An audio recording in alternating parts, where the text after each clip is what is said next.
আপনি যদি আপনার বিচার করতে চান তা আপনিই পারবেন। যে চলো আমি কি কি করেছি সব এই ব্রেনে সেভ হয়ে আছে, কি দেখেছি, কি বলেছি, কি শুনেছি, সব সেভ হয়ে আছে। কিচ্ছু আপনার এই ব্রেন বলেনি। ডাটা ট্রান্সফার করলে আপনি সব দেখতে পাবেন।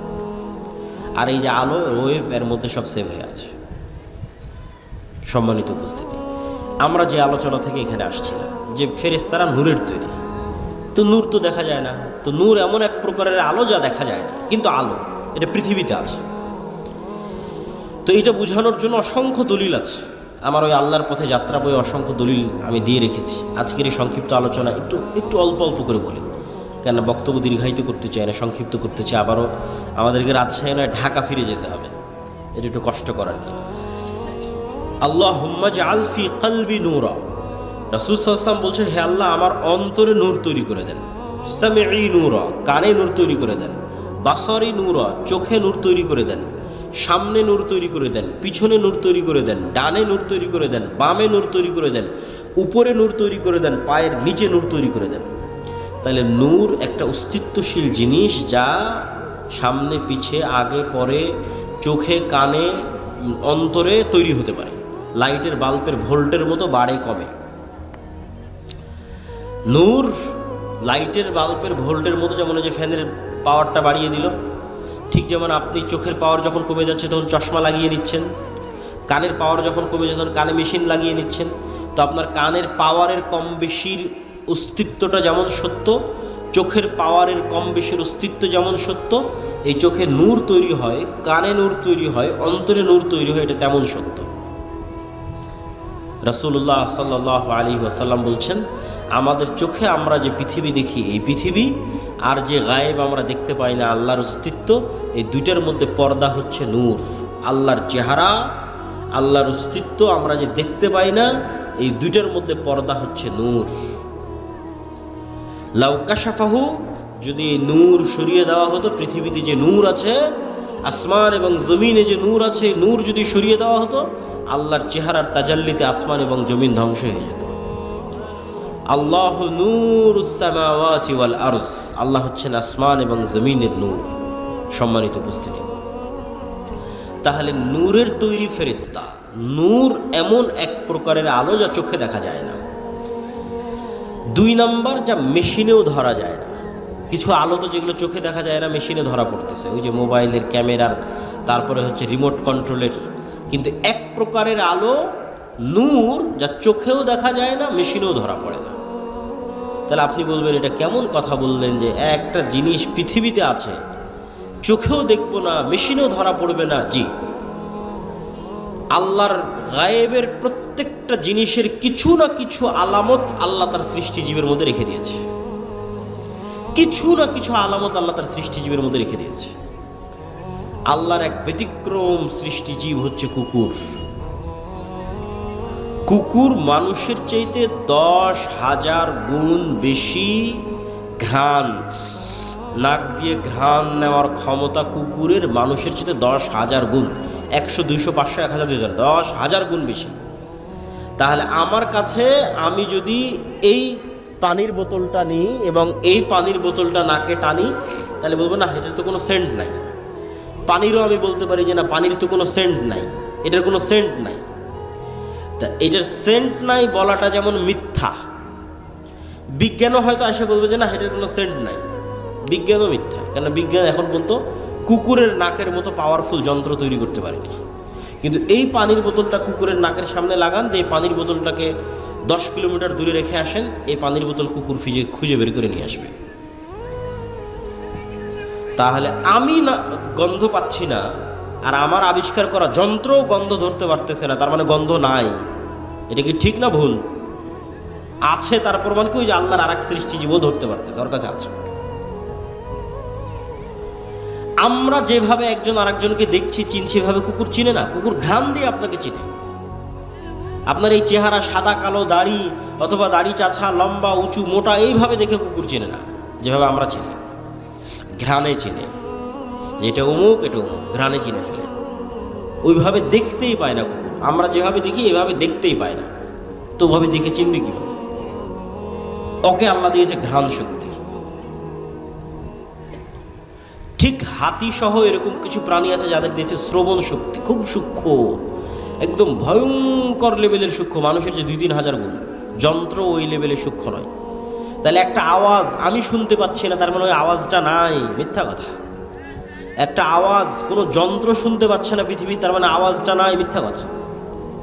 যে কবরের আওয়াজের আওয়াজ তো আমি শুনতে পাই না, মুগুর দিয়ে তো পিটাচ্ছে, কই আমি তো শুনতে পাচ্ছি না, চিৎকার করতেছে, আমি তো শুনতে পাচ্ছি না, তার মানে আওয়াজ হচ্ছে না। না, ওই লেভেলের আওয়াজ শোনার ক্ষমতা আপনার নাই, কিন্তু ওই লেভেলের আওয়াজ শোনার ক্ষমতা আল্লাহর কিছু কিছু প্রাণীর আছে। তো ঠিক পৃথিবীতে এমনও আলো আছে যে আলো দেখার ক্ষমতা আল্লাহর কিছু প্রাণীর আছে। যেমন কুকুরকে শয়তানের আলো দেখার ক্ষমতা দেওয়া আছে, মোরগকে ফেরেশতার নূর যেই লেভেলের আলো, ওই লেভেলের আলো দেখার সক্ষমতা মোরগকে, মুরগিকে দেওয়া আছে ফজরের সময় যখন সে চিৎকার করে। সম্মানিত উপস্থিতি, তাহলে পৃথিবীতে নূর অস্তিত্বশীল এবং ফেরেশতারা নূরের তৈরি, এবং ফেরেশতাদের অস্তিত্ব আমাদের সাথে সম্পৃক্ত কতটা বাস্তব আমি না বুঝাতে পারলে সেটা আমার ব্যর্থতা, কিন্তু আমি বুঝানোর তারপর চেষ্টা করব। ঈমান বিল গায়েবকে ইয়াকিনের স্তরে নিয়ে যাওয়ার। ঈমান বিল গায়েবের 6টা বিশ্বাস মুসলমানদের নাই, সেটাকে ইয়াকিনের স্তরে নিয়ে যাওয়া যায় কিনা, পারলে সফল, না পারলে ব্যর্থ, সেটা আমার ব্যর্থতা। সেটা হচ্ছে যে ফেরেশতা অস্তিত্বশীল, এটার অস্তিত্বটা কতটা বাস্তব। আপনি জন্মের পর, পৃথিবীতে জন্মের পরই সর্বপ্রথম আপনার মাকে দেখেছেন। তা আমি যদি বলি আপনার মা নাই, আপনি জীবনও বিশ্বাস করবেন না। তারপরে আপনি বিবাহ শাদী করার পর আপনার ছেলে আপনার চোখের সামনে হয়েছে, তা আমি যদি বলি এটা আপনার ছেলে নয়, আপনি জীবনও বিশ্বাস করবেন না। তাহলে আপনার ছেলের অস্তিত্ব আপনার কাছে যতটা সত্য, আপনার মায়ের অস্তিত্ব আপনার কাছে যতটা সত্য, এর চাইতে অনেক বেশি গুণে সত্য আপনার সাথে ফেরেশতার অস্তিত্ব। কেন আপনার সাথে ফেরেশতার অস্তিত্ব এর চেয়ে বেশি গুণে সত্য? কেননা আপনার আদি পিতা আদম আলাইহিস সালাতু ওয়াস সালাম পৃথিবীতে সৃষ্টি হওয়ার পর প্রথমে তার মাকে দেখেনি। পৃথিবীতে সৃষ্টি হওয়ার পর বন্ধু হিসেবে প্রথমে তার ভাইকে, বোনকে, মাকে, বাপকে, চাচাকে, মামাকে, খালাকে, স্ত্রীকে, এগুলোকে পায়নি। সৃষ্টি হওয়ার পর চোখ খুলে সর্বপ্রথম যদি দেখে থাকে তাহলে পৃথিবীর ভিন্ন জগতের 2 প্রাণীকে দেখেছে, একটার নাম ফেরেশতা আর একটার নাম জিন। তাহলে মানুষের সাথে মানুষের সম্পর্ক বেশি মজবুত হলো না মানুষের সাথে ফেরেশতার জিনের সম্পর্ক বেশি মজবুত হলো? বলেন এবার আমাকে। ফেরেশতার জিনের সম্পর্ক বেশি মজবুত। জন্মের পর তো তৈরি হওয়ার পর আমি আর একটা মানুষকে দেখিনি, প্রথম দেখেছি ফেরেশতাকে, প্রথম দেখেছি জিনকে। তাহলে আমার সাথে পৃথিবীর আর যে কারো অস্তিত্বের চাইতে, আর যে কোনো বন্ধুর চাইতে, আর যে কোনো ব্যক্তির চাইতে বেশি অস্তিত্বশীল, বেশি বাস্তব ফেরেশতার অস্তিত্ব। ওর দেখেই তো আমার যাত্রা শুরু। ওয়াইদ ক্বালা রাব্বুকা লিল মালাইকাতি ইন্নী জাইলুন ফিল আরদি খলিফা ক্বালু আতাজআলু ফিহা মান ইউফসিদু ফিহা ওয়া ইয়াসফিকুদ দিমা। যখন আল্লাহ ফেরেশতাদের ডেকে বললেন, এই ফেরেশতারা, আমি পৃথিবীতে আমার প্রতিনিধি সৃষ্টি করতে চাই, খলিফা সৃষ্টি করতে চাই। বললেন, আল্লাহ আপনার তাসবিহ তাহলিল করার জন্য তো আমরা আছি, করার সৃষ্টি করার কি দরকার? তোমরা তা জানো না যা আমি জানি। তারপরে আল্লাহ আদমকে সৃষ্টি করলেন, করার পর ফেরেশতাদের বললেন তোমরা সিজদা করো। তো প্রথম পরিচয়ই হলো ফেরেশতাদের সাথে। আর এখন কেউ বিশ্বাস করে না ফেরেশতা আছে, এমনি মুখে বলছে ফেরেশতা আছে, ফেরেশতার উপর ঈমান আনলাম, বলার সময় বলেছে, অন্তরে নাই। এবার 2-1টা উদাহরণে যাব আমরা, যে আল্লাহর নবীর যুগে সাহাবীরা ফেরেশতাদের উপর কেমন বিশ্বাস রাখত। আমরা আজকে ঈমান বিল গায়েবের শুধু একটা পয়েন্টের আলোচনা করতেছি, ফেরেশতা। আল্লাহর নবীর যুগে সাহাবীরা ফেরেশতাদের উপর কেমন বিশ্বাস রাখত তার উদাহরণ। তবে তার আগে 2 মিনিট একটু গুরুত্বপূর্ণ জরুরি কথা, সেটা হচ্ছে আমরা যে মসজিদের আয়োজনে এখানে উপস্থিত হয়েছি, এই মসজিদটি একটি নির্মাণাধীন মসজিদ, এবং আমাকে যেভাবে বলা হয়েছে যে ছাদ অথবা কোনো একটা জায়গায় গিয়ে কাজ আটকে আছে। তো আপনারা যারা এখানে উপস্থিত হয়েছেন সকলের প্রতি দত্ত আহ্বান থাকবে যে পরকালের আল্লাহ সুবহানাহু তাআলার দরবারে আপনাদের যে ব্যাংক অ্যাকাউন্ট ওপেন করা আছে, যেটাতে লাভের মাত্রার কোনো পার্সেন্টেজের কোনো সীমা নাই, বরং বাড়তেই থাকবে বাড়তেই থাকবে বাড়তেই থাকবে, এবং যেটা দিয়ে কিয়ামতের মাঠের অসংখ্য বিপদ থেকে বাঁচা যাবে। কোথাও ইবাদতের কমতি থাকলে সেটা কাভার দেওয়া যাবে, ব্যাকআপ দেওয়া যাবে। কোথাও গুনাহ থাকলে সেটার কাফফারায় ব্যাকআপ দেওয়া যাবে। কোথাও কোনো মানুষের হক নষ্ট হয়ে থাকলে সেটার কাফফারায় ব্যাকআপ দেওয়া যাবে। কিয়ামতের মাঠে যেহেতু কোনো মুদ্রা টাকা পয়সা থাকবে না, সেহেতু আগে থেকেই টাকা পয়সা পাঠিয়ে রাখা ভালো।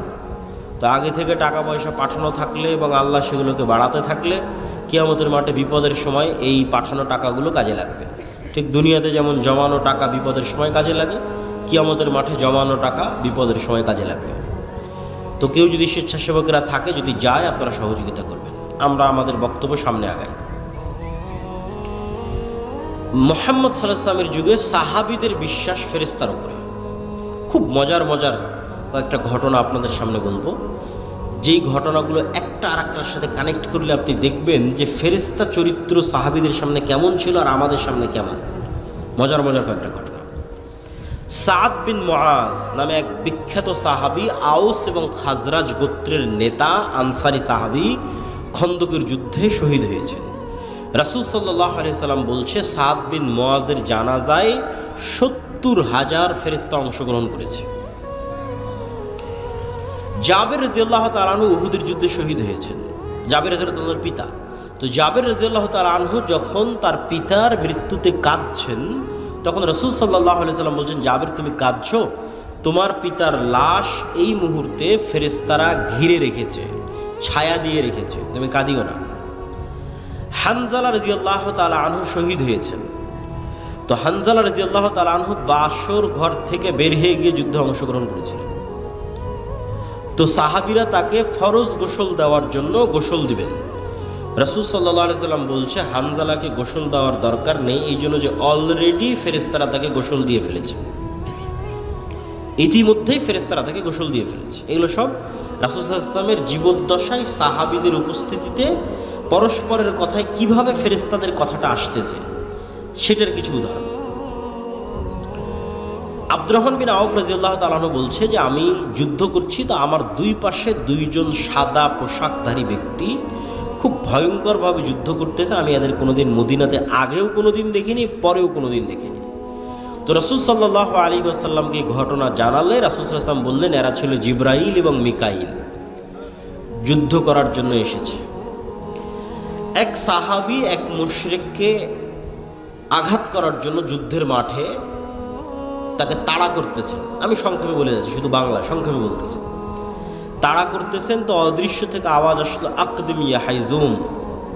আওয়াজ আসার পর এবার সাহাবী যখন তাকে হামলা করতে যাবে, তো দেখে ওই ব্যক্তি আগেই উল্টে পড়ে আছে এবং তার ক্ষত স্থান থেকে রক্ত বের হচ্ছে, আহত স্থান থেকে।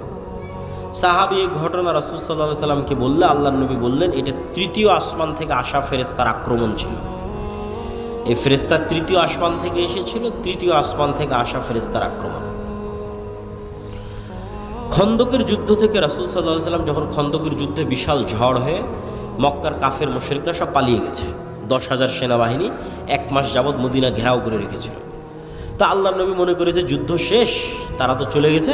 উনি বাড়িতে এসে অস্ত্র রেখে 1 মাসে প্রচুর টেনশন গেছে, তার উপরে প্রচুর পরিশ্রম গেছে, খাদ্যের সংকট, যোগাযোগ বিচ্ছিন্ন, কষ্ট, পেটে পাথর বেঁধে রাখার যে ঘটনাগুলো সেগুলো এখনকার।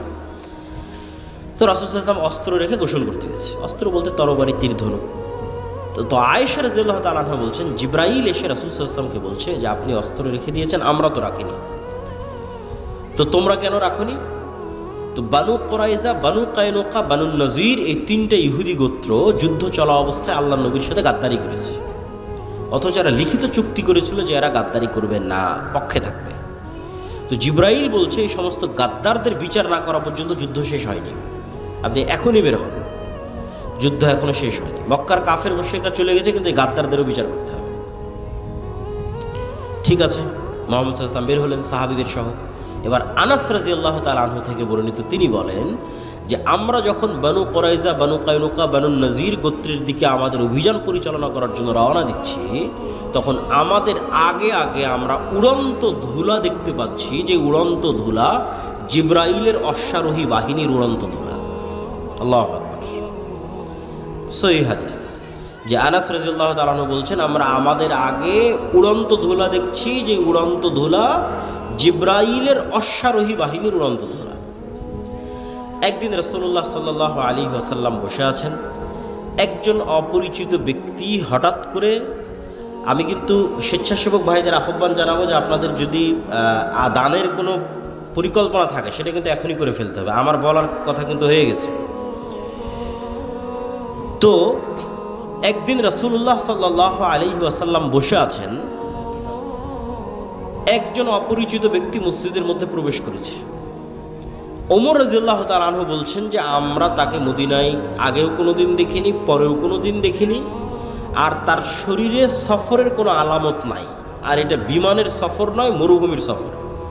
আমি বিমানে ঢাকা থেকে এসে এখন আপনার এখানে পৌঁছেছি, তারপরেও একটু ঘামের আলামত আছে, একটু খাবার খেয়েছি বা কোথাও চলেছি তার একটু ময়লা লাগার আলামত আছে, সফরে যে আছি তার আলামত আছে বিমানে সফর করার পর। আর ওই যুগের সফর মরুভূমির সফর, ঘোড়ায় হবে, উটে হবে। তো এসে আল্লাহ নবীকে জিজ্ঞেস করছে ঈমান কাকে বলে, ইসলাম কাকে বলে, ইহসান কাকে বলে, কিয়ামত কখন হবে। সব উত্তর দেওয়ার পর আল্লাহর নবী বলছে, জানো এটা কে ছিল? তো বলে না। তো বলে এটা জিব্রাইল ছিল, তোমাদেরকে দিন শেখানোর জন্য এসেছিল। রাসূল সাল্লাল্লাহু আলাইহি ওয়াসাল্লাম বলতেছে, আজকে আমার বাড়িতে জিব্রাইল আসেনি। কেন আসেনি? তাহলে একটা ছবি থাকার কারণে।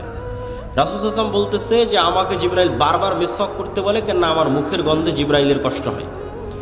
রাসূল সাল্লাল্লাহু আলাইহি ওয়াসাল্লাম বলতেছে, তোমরা মসজিদে পেঁয়াজ এবং রসুন খেয়ে যেও না, কেননা পেঁয়াজ এবং রসুনের গন্ধে ফেরেশতাদের কষ্ট হয়। আপনি এগুলো সবগুলোকে যদি একদিনের চিত্র কল্পনা করেন, যে একদিনের চিত্র মনে করেন একদিনে এগুলো ঘটতেছে, তাহলে এবার বলেন যে খালিদ ইবনুল ওয়ালিদ, আমর ইবনুল আস এরা যখন যুদ্ধ করতে গেছে রোমান এবং পারস্যদের বিরুদ্ধে, যখন রোমান পারস্যের ক্ষমতা এদের চেয়ে বেশি, তো এরা দুনিয়াবী শক্তি দিয়ে বিজয় অর্জন করবে এই আশায় যুদ্ধ করতে গেছে, না আল্লাহ সাহায্য করবে এই আশায় যুদ্ধ করতে গেছে? আল্লাহ সাহায্য করবে। ধরো চোখের সামনে দেখেছে ফেরেশতা যুদ্ধ করতেছে, স্বচক্ষে দেখেছে। আল্লাহ কোরআনে বলেছেন 5000 ফেরেশতা অবতীর্ণ করেছি, 3000 অবতীর্ণ করেছি, 1000 অবতীর্ণ করেছি। বদর, উহুদ, খন্দক, হুনাইনের যুদ্ধে আল্লাহ ফেরেশতা অবতীর্ণ করেছে। কোরআনের আয়াত সাহাবীদের চাক্ষুষ চোখে দেখা যে ফেরেশতারা যুদ্ধ করতেছে। আর যার ইমানই দুর্বল ফেরেশতার অস্তিত্বের উপর, আল্লাহর শক্তি এবং ক্ষমতার উপর, পরকালের উপর, সে চিন্তা করবে যে না আমাকে মন্দির পাহারা দিয়ে ক্ষমতায় যেতে হবে। আর যদি ঈমান বিল গায়েব মজবুত থাকে তাহলে কোনোদিন সে আদর্শে কম্প্রোমাইজ করবে না, তাতে ক্ষমতা আসুক আর যাক, কেননা সে জানে যে মূল ক্ষমতা কার হাতে? আল্লাহর হাতে। এবং ফেরেশতার উপর যদি ঈমান মজবুত থাকে, আল্লাহর উপর যদি ঈমান মজবুত থাকে, এগুলো তখন সে বুঝবে। দেখেন রাসূল সাল্লাল্লাহু আলাইহি ওয়াসাল্লাম কি বলছে, যে দাজ্জাল 40 দিন পৃথিবীতে থাকবে। পৃথিবীর এমন কোনো শহর নাই, বন্দর নাই, নগর নাই যেখানে দাজ্জাল প্রবেশ করবে না। কিন্তু মক্কা এবং মদিনায় দাজ্জাল প্রবেশ করতে পারবে না। তো মক্কা এবং মদিনায় দাজ্জাল প্রবেশ করার চেষ্টা করবে না? করবে। রাসূল বলছে প্রত্যেক যতবার দাজ্জাল মক্কা মদিনায় প্রবেশ করার চেষ্টা করবে, ততবার মক্কা মদিনার রাস্তায় উন্মুক্ত তরবারি হাতে ফেরেশতারা তাকে প্রতিরোধ করবে। আল্লাহু আকবার। আল্লাহর নবী বলেনি যে মানুষ প্রতিরোধ করবে, ফেরেশতা প্রতিরোধ করবে উন্মুক্ত তরবারি হাতে। যে ফেরেশতার অস্তিত্বের প্রতি ঈমানই নাই, তো কেমনে আল্লাহর সাহায্যের আশা করবে যে না আল্লাহর সাহায্যে ফেরেশতা আসতে পারে? ঈমানই তো নাই, কেমনে আশা করবে? তখন চিন্তা করবে যে না আমাকে কম্প্রোমাইজ করতে হবে, আমি তো এটা না করলে ভোট পাবো না, ওইটা না করলে তো মানুষ সায় দিবে না, অতএব এটাই ছাড়, ওইটাই ছাড়। দিন শেষে ইসলামীবাদ, ইসলামী আর নাই। তো ঈমান বিল গায়েব, এর উপর ঈমান মজবুত হতে হবে। ঈমান বিল গায়েবের একটা বড় অংশ হচ্ছে পরকাল। পরকাল মানে মৃত্যুর পর পুনরুজ্জীবন। তো মৃত্যুর পর পুনরুজ্জীবনের আলোচনায় যাওয়ার আগে ফেরেশতার আলোচনায় আর দুটো কথা। ফেরেশতার অস্তিত্ব যে আছে আপনি কেমনে বুঝবেন? ঠিক আছে ভাই, মানলাম, বিশ্বাস করলাম আপনার কথা আব্দুল্লাহ ভাই, যে নূর চোখে দেখি না, তাও নূর আছে পৃথিবীতে, আমার সাথে ফেরেশতা আছে, আমাদের এখানে সবার সাথে ফেরেশতা আছে, বিশ্বাস করলাম। কিন্তু তাও বাস্তব ইন প্র্যাকটিক্যাল লাইফ লিয়াতমাইন্না কলবি, অন্তরের প্রশান্তির জন্য বিশ্বাস বাস্তবে পরীক্ষা করে দেখতে চাই ফেরেশতা আছে কিনা। তো বাস্তবে ফেরেশতার অস্তিত্ব বোঝার একটা পরীক্ষা দিয়ে যায়, যাতে আপনি বুঝতে পারেন যে হ্যাঁ ফেরেশতা আছে। তো আমাদের যখন এসএসসি এবং এইচএসসি পরীক্ষা থাকতো, সকাল 8টা 10টার মধ্যে পরীক্ষার হলে ঢুকতে হবে, ওইটার যে একটা টেনশন বা একটা তাড়া কাজ করতো, ঠিক যদি কারো ফ্লাইট থাকে, প্লেন থাকে, বিমান থাকে, ট্রেন থাকে, তাহলে ওইটা ধরার জন্য যে ব্রেনে তাড়া কাজ করে, নিয়তের মজবুতি কাজ করে, আপনি একদিন ওই রকম নিয়ত করবেন যে আজকে ফজরে উঠবো। বেশি দিন করতে বলিনি, একদিন, আজকে রাতে করতে পারেন। কীরকম নিয়ত? ঠিক বিমানে ফ্লাইটের টিকিট থাকলে যেরকম নিয়ত করেন, পরীক্ষা থাকলে যেরকম নিয়ত করেন, ট্রেনের টিকিট থাকলে যেরকম নিয়ত করেন, ওই রকম নিয়ত যেন আজকে ফজরের 5টার সময় আজান দেবে, ফজরের সালাতে 5টার সময় উঠতেই হবে, নিয়ত শক্ত করবেন। এমনি ওই মনে করলাম যে ফজর উঠবো, চলো ফোনে অ্যালার্ম দিই, ওটার কথা বলিনি। ফোনে তো অ্যালার্ম দেওয়া লাগবে না, কেন পৃথিবীতে কারা আছে? কারা আছে? ফেরেশতা আছে, তো ফোনে কেন অ্যালার্ম দেবেন? মানুষকে কেন বলবেন যে আব্দুর রহমান জিহাদি সাহেব আমাকে ফজরে ডেকে দিলেন?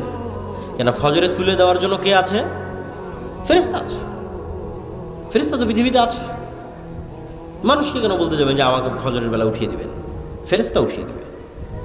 এটা আপনি বাস্তবে প্র্যাকটিক্যাল পরীক্ষা করবেন যে ফেরেশতা আপনাকে উঠিয়ে দিচ্ছে কিনা, আপনি উঠতে পারছেন কিনা। কোনো মানুষকেও বলার দরকার নাই যে আমাকে ফজরে উঠাতে হবে, কোনো মোবাইলে অ্যালার্মের দরকার নাই যে আমাকে ফজরে উঠাতে হবে। তারপরে আপনি শক্ত নিয়তে ঘুমিয়ে যান এবং ঠিক রাসূল সাল্লাল্লাহু আলাইহি ওয়াসাল্লামের সুন্নাত অনুযায়ী ঘুমিয়ে যান। তো রাসূল সাল্লাল্লাহু আলাইহি ওয়াসাল্লাম কি বলছে? যে আপনার মাথার কাছে একজন ফেরেশতা পাহারাদার অবস্থায় থাকবে ফজর পর্যন্ত। তাহলে এখন আপনাকে ফজরে উঠিয়ে দেওয়ার দায়িত্ব ফেরেশতার। আল্লাহ সুবহানাহু ওয়া তাআলা এভাবেই পৃথিবী সেট করে রেখেছে। তো কেমনে আপনাকে ঘুম থেকে উঠিয়ে দেবে সে জানে। এখন মশার কামড়ে উঠিয়ে দিবে, না ঝাপটা আওয়াজে উঠিয়ে দিবে, না আপনার বাচ্চা কাদার মাধ্যমে উঠিয়ে দিবে, না কিসের মাধ্যমে উঠাবে, সেটা ফেরেশতার দায়িত্ব। না কোনো দিন ফজরের আজান আপনার কানে ঢোকে না, আজকে ঠিকই ফজর আজান কানে ঢুকে গেছে।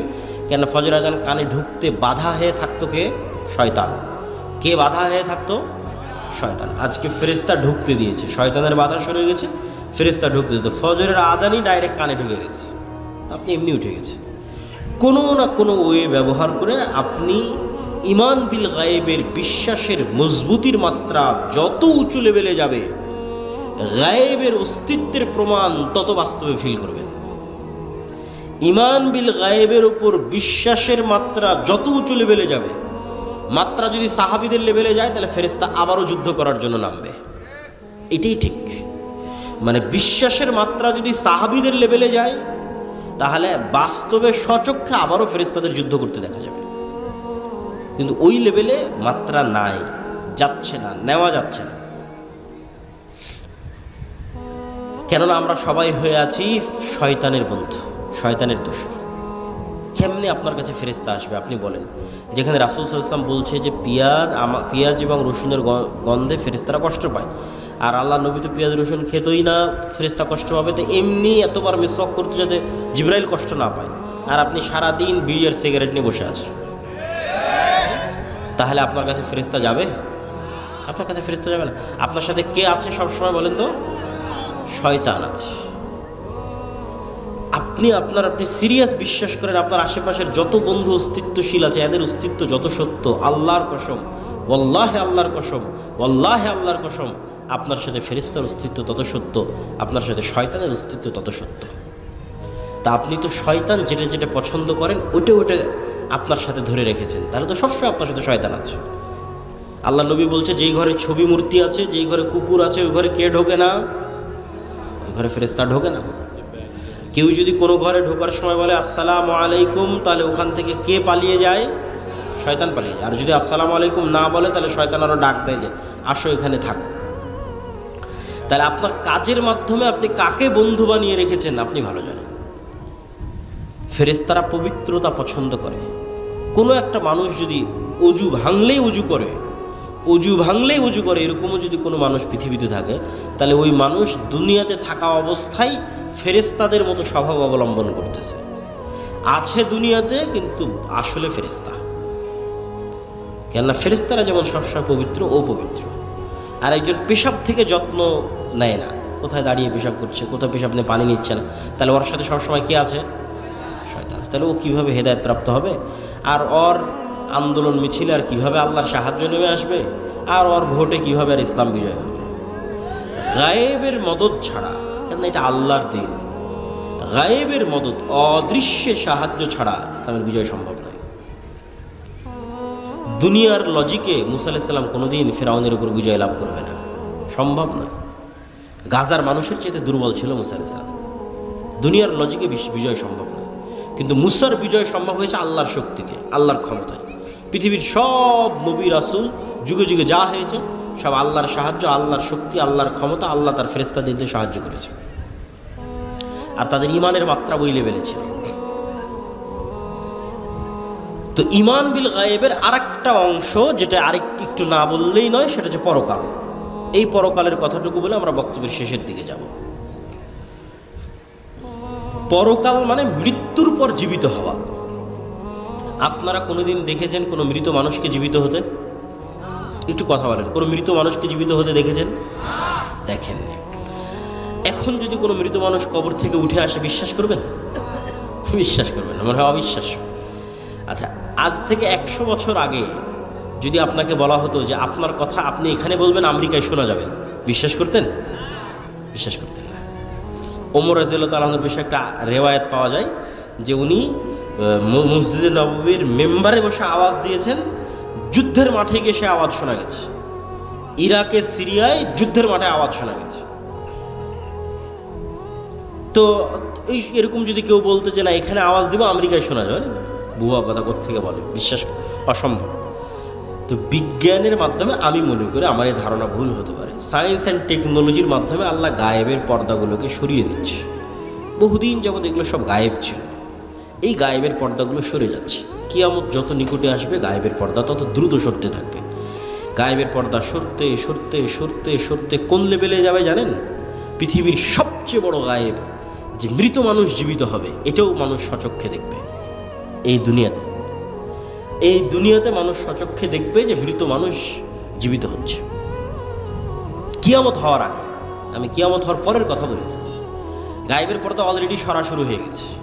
তো এই গায়েবের পর্দা সরতে সরতে সরতে সরতে সরতে সরতে সরতে সরতে ওই জায়গায় গিয়ে ঠেকবে যে মানুষ দেখবে মৃত মানুষ জীবিত হচ্ছে। তো মৃত মানুষকে জীবিত করা, আল্লাহ ডাল ভাত করার পরেই কিয়ামত দেবেন। মৃত মানুষ জীবিত হওয়া এটা গায়েব, আপনার কাছে ইম্পসিবল মনে হচ্ছে, কিন্তু পৃথিবীতে এটা আল্লাহ সুবহানাহু ওয়া তাআলা ডাল ভাত করে দেবেন। এই জন্য আগেও কয়েকবার এটাকে ডাল ভাত করা আছে। কিভাবে? এমনি তো ঈসা আলাইহিস সালাম আসার আগে বিভিন্ন ঘটনাক্রমে অসংখ্য মানুষকে মৃত্যুর পর জীবিত করা আছে, অসংখ্য মানুষকে। প্রথমে ইব্রাহিম আলাইহিস সালাম বলল বিশ্বাস হয় না যে মরা মানুষ জীবিত হতে পারে। বিশ্বাস আছে কিন্তু ইয়াকিন হয় না, ইতমিনান নাই। আল্লাহ বলল 4টে পাখি নিয়ে আসো, জবাই করো, 4টে পাহাড়ে দাও, নাম ধরে ডাকো। জবাই করলো, 4টে পাহাড়ে দিল, নাম ঠিকই তো, মরা পাখি জীবিত হয়ে গেল। বিশ্বাস করলো। এক নবী এক গ্রামের পাশ দিয়ে যাচ্ছে, পুরো গ্রাম বিরান গোরস্থান হয়ে গেছে, সব মানুষ মরে শেষ, সাফ। নবী বলছে যে এই মরা বিরান গ্রামকে আল্লাহ কিভাবে জীবিত করবে, মনে মনে বলছে। তো আল্লাহ ওই নবীকে ইনস্ট্যান্ট মৃত্যু দিয়েছে 100 বছর। 100 বছর পর নবীকে জীবিত করেছে। যে নবীকে জিজ্ঞেস করছে তুমি বলো কতদিন মৃত অবস্থায় ছিল। মুসা আলাইহিস সালাতু ওয়াস সালামকে বানু ইসরাঈলের বলে লান নুমিনা বিকা হাত্তা নারাল্লাহ জাহরাতান, আমরা ততক্ষণ পর্যন্ত ঈমান আনয়ন করব না আল্লাহকে যতক্ষণ না দেখব। মুসা আলাইহিস সালাম 70 জনকে নিয়ে তুর পাহাড়ে গেল, আল্লাহর তাজাল্লিতে সবগুলো স্পট ডেড, ইনস্ট্যান্ট মরে গেছে। মুসা আলাইহিস সালাম আল্লাহর কাছে দোয়া করলো, সুম্মা বা'আসনাকুম মিন বা'দি মাউতিকুম, তোমাদের মৃত্যুর পর তোমাদের পুনরায় জীবিত করে দিলাম। তারপর আসহাবে কাহফের ঘটনা, 309 বছর প্রায় মৃত, কিন্তু মানুষ দেখলে মনে করবে জীবিত। আর এবার ঈসা আলাইহিস সালাম, মৃতকে জীবিত করা ডাল ভাত। ঈসা আলাইহিস সালাম মৃতকে জীবিত করা, ঠিক আপনি বাড়িতে যেমন ডাল আর ভাত রান্না করেছেন এরকম। ঈসা আলাইহিস সালাম যে কোনো একটা মাটি নিবে, আল্লাহ কোরআনে বলেছে, কোরআন আছে, যে কোনো একটা মাটি নিবে, মাটি নিয়ে বিসমিল্লাহ, মাটিতে ফু দিবে, জীবন্ত পাখি হয়ে আকাশে উড়ে যাবে। বলেন আল্লাহু আকবার। রাত দিন উনি মানুষকে করে দেখিয়েছে। কবরের পাশে যাবে মৃত মানুষ, বিইজনিল্লাহ, আল্লাহর আদেশে জীবিত হয়ে যাবে, মানুষ জীবিত হয়ে যাবে। অন্ধ মানুষ, বিসমিল্লাহ বিইজনিল্লাহ, আল্লাহর আদেশে চক্ষুষ্মান হয়ে যাবে, চক্ষুষ্মান হয়ে যাবে। তাহলে ঈসা আলাইহিস সালামের হাতে মৃতকে জীবিত করা ছিল এক প্রকার আপনার বাড়িতে যেমন আপনি ডাল এবং ভাত রান্না করেন, এটা যেমন ইজি ঠিক তেমন ইজি।